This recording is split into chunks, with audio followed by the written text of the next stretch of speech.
Hello, dear friends.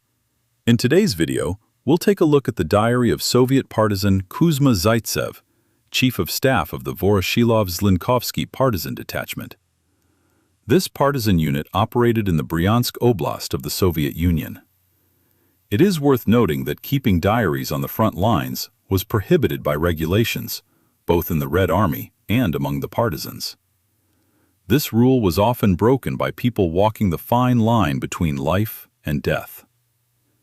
The events in Zaitsev's diary begin on August 19, 1941, and are striking for their candor and honest perspective on the war. I have never before worked with the memoirs of Soviet partisans. This is a new and incredibly interesting experience for me. I hope you too will be able to learn a lot from this material. After all, you will be able to see the war through the eyes of a Soviet partisan, learn about their daily life and methods of survival in harsh conditions. Well, now let's begin. August 19, 1941. A detachment of 120 men. The detachment commissar is Markov. The detachment heads into the forest. August 20th. I, along with the platoon sergeant and a group of comrades, receive combat rations, weapons, food, and other supplies, and set up underground bases in sections of the forest. I check on the sentries at the bases. There was no one near two of them. Near the third, there was a kettle with alcohol, and the sentry, Fedorenko, was asleep. A rifle and 2 grenades were hidden in the bushes. August 23rd. The Zlynkovsky district is occupied by German troops. Small groups of our army soldiers are breaking out of the encirclement along our trails. They leave all excess cargo, grenades, mines, and ammunition, with us. August 24th. Our scout Roginsky was killed near the village of Sofievka. An outpost of the neighboring Novozhivkovsky partisan detachment encountered German reconnaissance. In the skirmish, 2 Germans and 1 of their officers were killed. From our side, Prihodko and Shumiev were killed. I am checking the food storage areas with Markov at our base.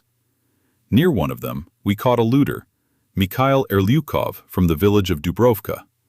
He was brought to headquarters with the loot. He was shot. August 25th.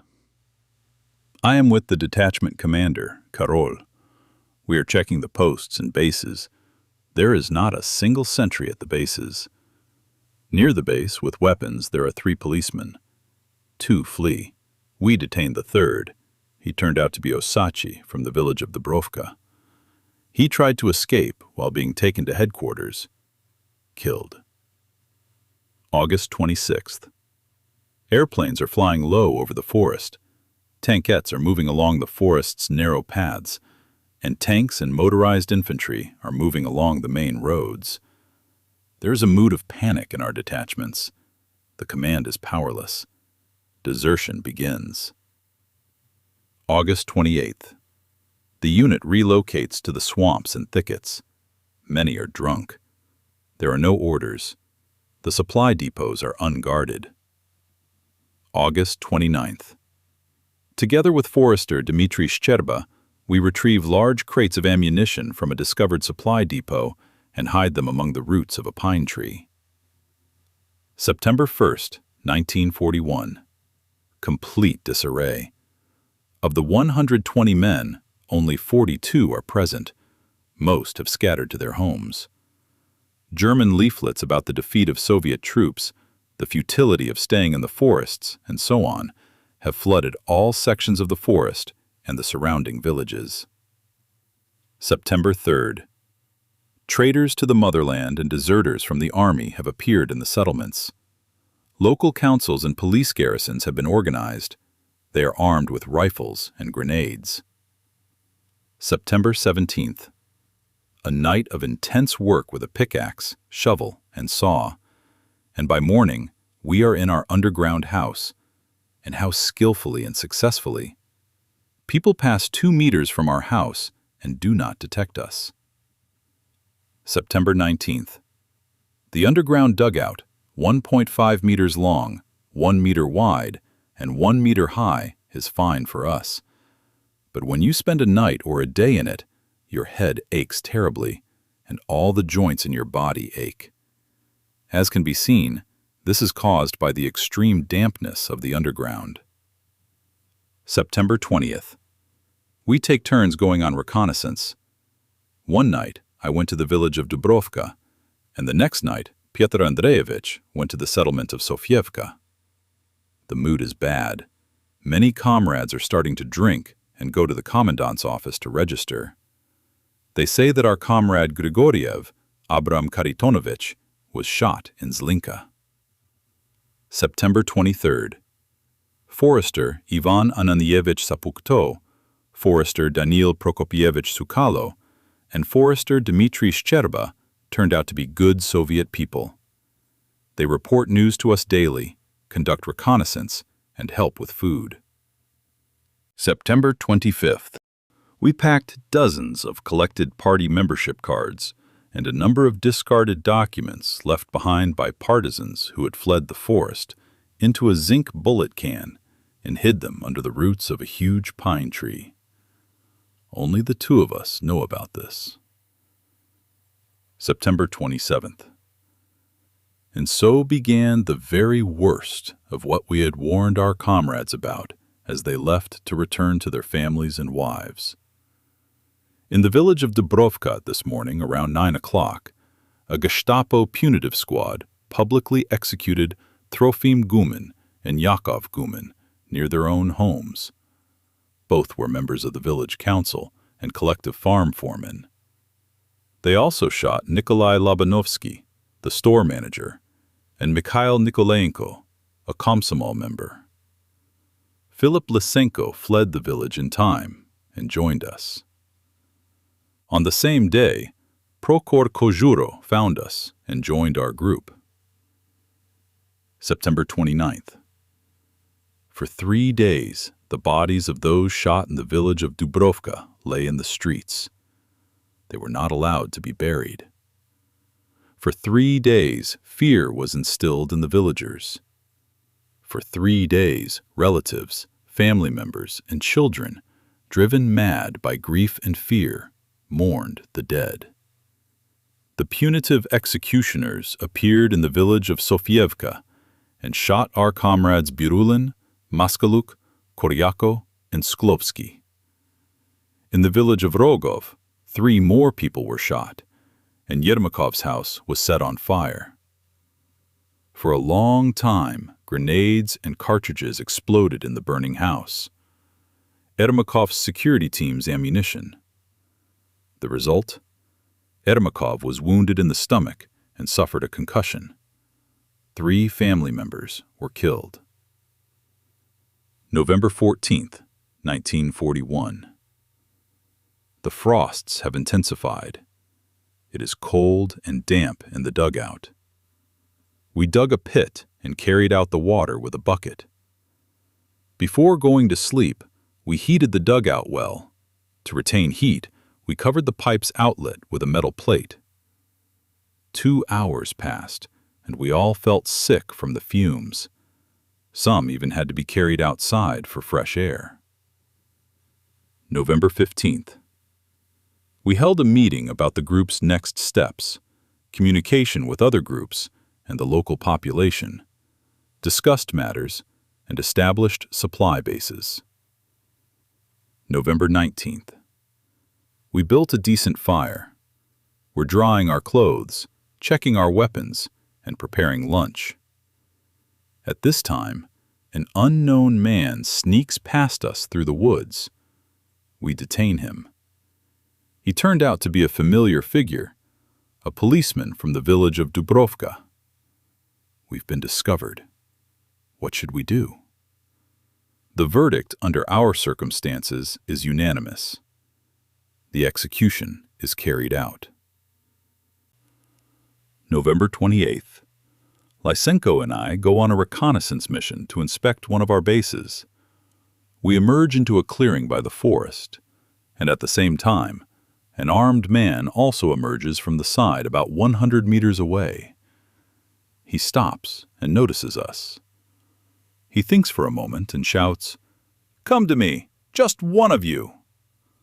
There was no time to hesitate. We knew there were no partisan groups here.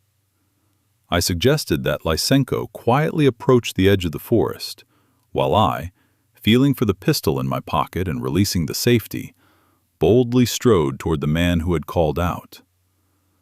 When we were down to 10 meters apart, I noticed there was no one else near him. I took my empty hand out of my pocket and extended it to the stranger. I saw a peculiar mix of joy and exhaustion on his face. We greeted each other warmly and began to talk. It turned out that during the night, the remnants of the 1st Stalinist Komsomol detachment of Ukraine, under the command of Borovikov, Zolkov, and Ushakov, had arrived at our position. An hour later, I was already with Lysenko at the position of this glorious detachment. We spent 3 days together, helping these comrades in arms in any way we could. December 1st, 1941. On their way to the Sofievsky forests, Ukrainian partisans stopped in the village of Zlynka, disarmed one of the village elders and a policeman, and confiscated their alcohol. This came to the attention of the German authorities, who wasted no time in sending a battalion of their soldiers to our location.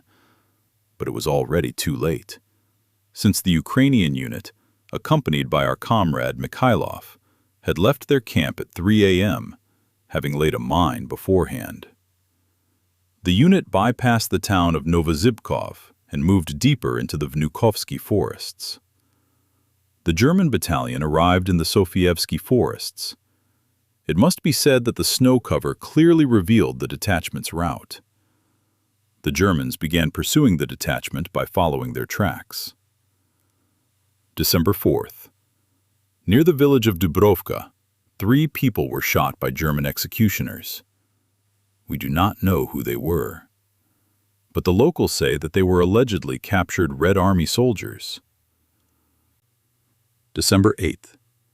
Today, 12 members of our leadership were supposed to report to the commandant's office in the village of Zlynka for registration. We convinced these comrades that this was a foolish move, and instead of going to the commandant's office, they came to us. They were armed and had food supplies. Thus, our numbers grew. We held a meeting and established a headquarters, Markov as commander, Kozhuro as commissar, and I as chief of staff. December 15th. Our intelligence reported, in the village of Vnukovichi in the Novozhibkovsky district, all livestock, cows, piglets, and poultry, was confiscated from my family and relatives. January 5th, 1942. The head of the Rogovskaya administrative unit, Marchenko, became a staunch opponent of Soviet power. He is armed to the teeth, persecuting and punishing Soviet people. He spares neither women nor children. Squad commander Markov, along with partisans Markov, Matushin, Bogomaz, Osipov, and Gaiduk, rode out to the village of Sofievka. They captured headman Marchenko, along with his horse and all his weapons. They took him to the cemetery and shot him. January 11th. German punitive forces appeared in the village of Sofievka. They burned down the homes of our partisans Osinov and Grebenyakov. January 13th. Intelligence reported that in the village of Dubrovka, police officer Maskaltsov was awarded an accordion for some service to the German authorities. The accordion was confiscated for the partisan unit, and Maskaltsov didn't even come close to the forest. January 15th. The snow cover reached over half a meter in depth. The frosts intensified. On this day, mass executions of Jewish families in the town of Novozhibkov began. We did not witness this execution. The information comes from eyewitness accounts. January 20th. We have been underground for 5 days now. Going out is dangerous. The enemy is conducting thorough reconnaissance in the forest, searching all roads and paths for our tracks. We are nearly starving. January 22nd, 1942. The weather has changed. Light snow is falling. Our reconnaissance team went out to establish contact with the settlements of Dubrovka and Sovetskaya. With the help of the foresters Suslo and Saputo, we secured enough bread for 2 days. The situation remains dire. The diary ends here.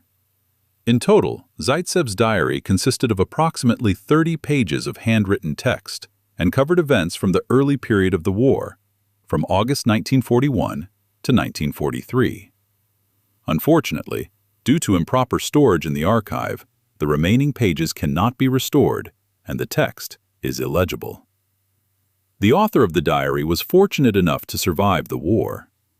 On August 7, 1944, he was awarded the Order of the Red Star. That's all for today.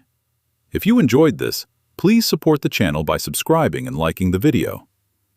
Bye for now, everyone. See you next time.